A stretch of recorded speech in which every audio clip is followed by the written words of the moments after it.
ustalarini yoki biror bir odamni mehnat qildirib, mehnatini haqqini bermaslik.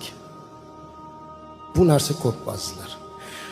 Siz qanaqadir qo'lingizda odamlarni ishlatyapsiz, tashkilot rahbarisiz yoki o'zingizni bir xususiy katta bir idorangiz bor, tashkilotingiz bor, sizni qo'lingizda kimlardir ishlayapti, uni haqqiga xiyonat qilmang, berib qo'ying uni pulini. Ba'zilar oyligini so'rasa jahl chiqadi. Sabr qiling deydi. Kelib, xo'jayin, biz oyligimizni bermayapsiz, 2 oy bo'lib ketdi, oyligimiz, sabr qil deydi. Birodar, uni olayotgan oyligi sizga hech narsa bo'lmasligi mumkin.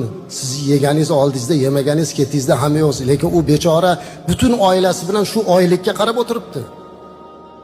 Oilasini shunga reja qilyapti. Bola chaqasiga aytayapti, oyligim chiqsa mana bunday qilib beraman deb turibdi.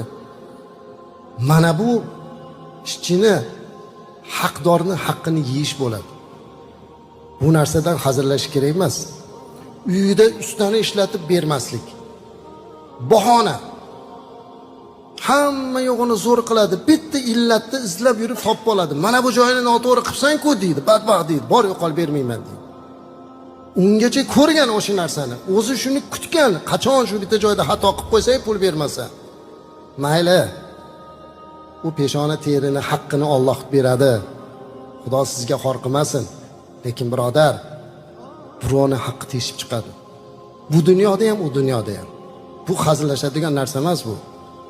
Ba'zi narsalardan odam o'lib qutulishi mumkin. Dard bo'lsa o'lib qutuladi.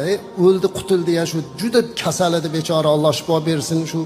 Shuncha harakat qildi deymiz. Masalan, bittasi og'ir bo'lsa, bir musibat yetsa, endi shundan qutuldi. Birovning haqqini yeyishlik o'lib qutuladigan narsa emasdi, o'liyada ham oladigan narsa. Shayxlarning suhbatini eshitib qoldim.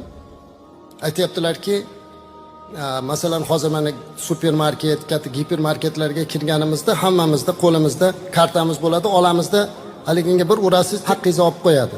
Sirot ko'prigidan o'tayotganda qo'lida shunisi bo'ladi deyapti. O, haqdorlar turadi, oxiriga borguncha tugaydi deyapti, savoblari.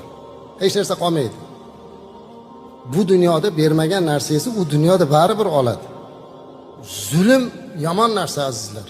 Birovning haqqini yeb qo'yish yomon narsa.